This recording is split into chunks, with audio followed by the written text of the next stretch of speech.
Well, I hope you're probably going to see some snot or something. I'm sorry, but it looked like we really are going to have some crazy weather. But, yeah, it's all good. But this is just day one. I don't know if I'm going to be able to walk to do day 2 and day 3, so just imagine. We about to have a lot of snow, and it look like people around here, they in the house. Peace out. Okay guys, this is 9:30 in the morning. The second day of the snow. You see, about an hour ago, I thought I saw more tire.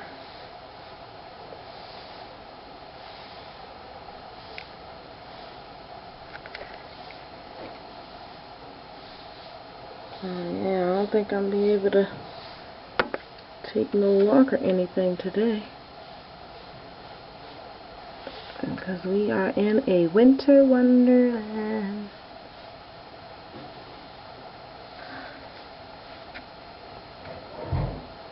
It's getting real. Well, here's the aftermath of the blizzard. People are already starting to, you know, do their snow blowing and stuff, getting stuff together. But yeah, and last night I decided to go ahead and start the shoveling process, and it was pretty rough. I only got to like down there, and I was like, forget this, man. It's gonna be really rough to go ahead and have to get all the way down the driveway, because it's so much. You gotta hope that the stuff melts, but it's gonna be hard for the stuff to, the water, whatever melts, to go anywhere, because look at the street. The street is the same height as, like, dag, the sidewalks. It's just crazy, but it is what it is, and we're all gonna have to take care of it. So yeah, beautiful.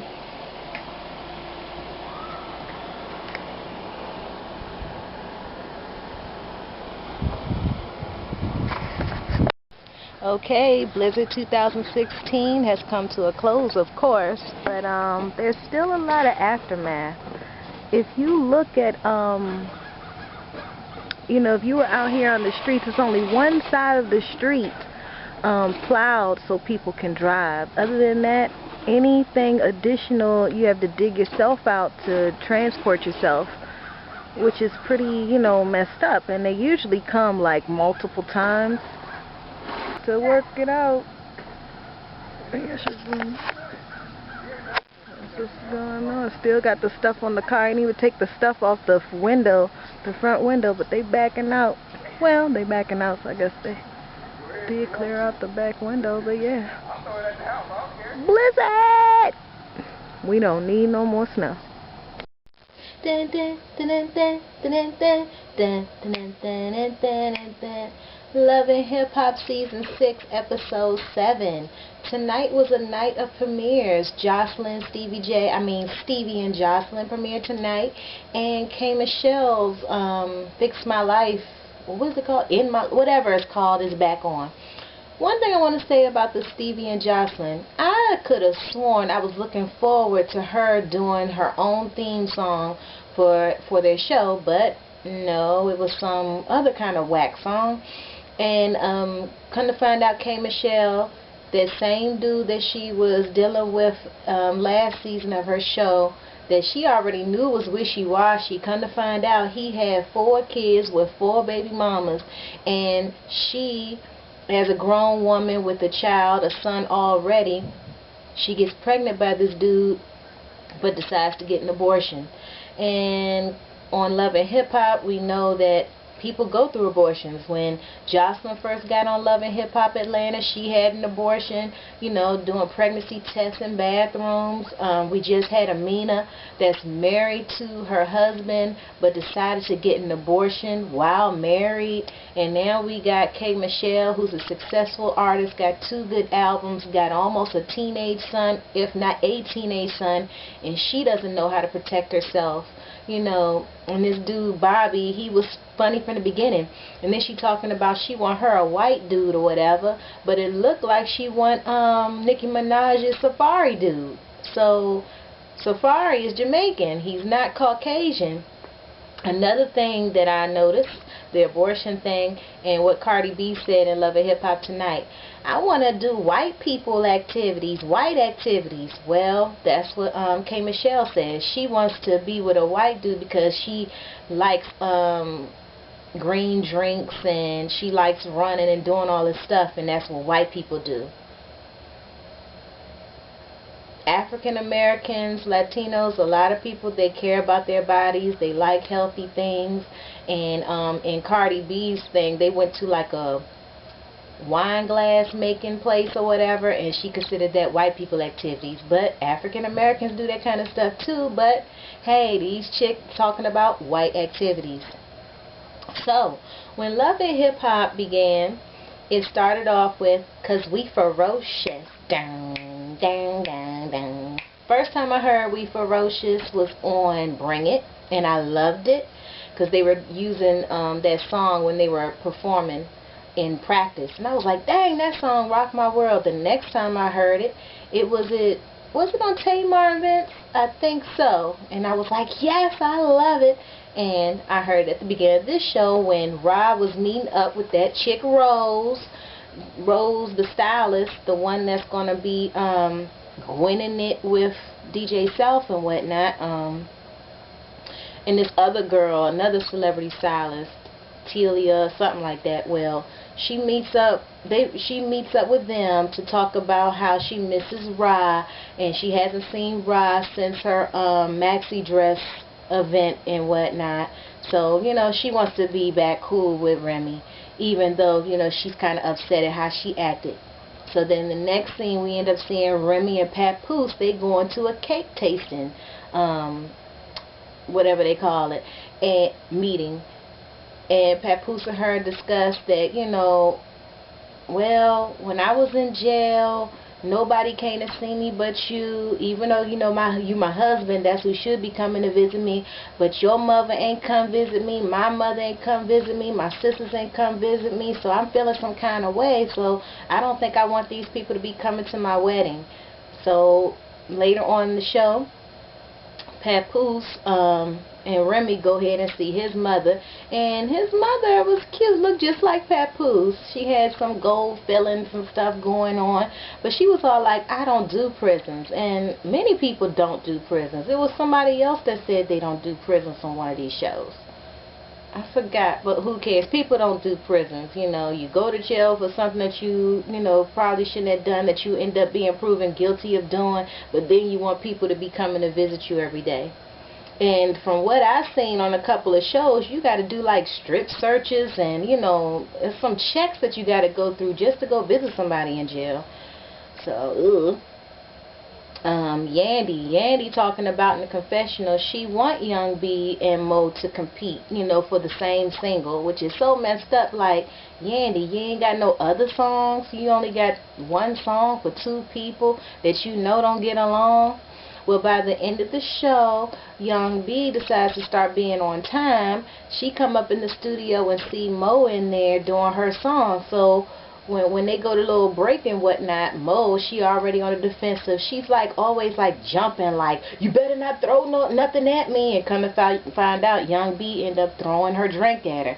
But it's like, Mo, you asked her basically to throw the drink at you. You said better not throw nothing at me. And Young B was like, Yandy, why is she in the studio with you? How could you do this? Blah, blah. And then Yandy was like, do you pay my bills? Is your bills getting paid today, Yandy? Or are you still going to have to formulate this song to be catered to Mo or to Young B? I mean, you haven't made no money from the track yet either, but she talked to Young B like, do you pay my bills? She going to do what she want to do with her track because she paid for it. Yeah. Lexi, she in the show today, and not too much because kind of find out these girls was a group, but they so quick to be solo. And Lexi, she meets up with Mo to talk about like how she don't think Rod's probably, you know, doing everything that she can do and whatnot.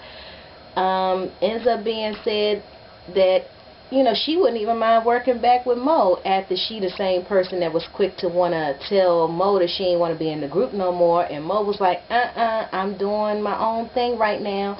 You my girl, I still care about you, but, you know, I'm going the solo route. She was like, okay.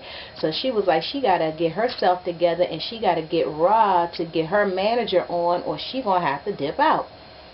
She ends up talking to Ra, and Ra comes through. She ends up putting her in the studio. She already has her her bar set to some track that French Montana and his man is going to listen to, and French Montana seems to like it. And Lexi feels like when she came into the studio that, hey, Ra did her job. She got me to meet up with French Montana, so she cool with Ra now. She's cool with her being her manager now. And yeah, and Ra like wants to pat herself on the back because she know that she did what she was supposed to do. Anything else? Oh, and in her rhyme, she was talking about she's preserved and the other chicks I ran through. Some other stuff. But that's what she's talking about. She's a preserved chick. And yeah. Rich Dollars, he come out of nowhere. You know, he's able to roam around the streets now. He able to go ahead and party because his teenage daughter had to leave after she getting belly rings, you know what I'm saying, putting stuff on Instagram, blowing up the spot. So he's happy. And he meets up with DJ Self and Papoose, and basically Rich Dollars has all the advice, all the good advice to give people, but he doesn't know how to take his own advice, and he admitted to that. And DJ Self is saying that he do want to be with Yerma. We didn't even see Yerma this episode, but ever since the beginning it seemed like he wants to be with Yerma, but he just can't help, you know, when women be throwing themselves at him. So yeah, so it's all the women's fault that these men are so weak and cheaters. It's all the women's fault. They can't say no. You know what? Yeah, I skipped over this. Amina is all playing her little piano, doing her same little music stuff. But guess what? This is the first time that I didn't even like the song that she was performing. And who walks in? Daggone Peter Guns. She is back with Peter. She got an abortion, and after the abortion, she thought that her and Peter was through and done.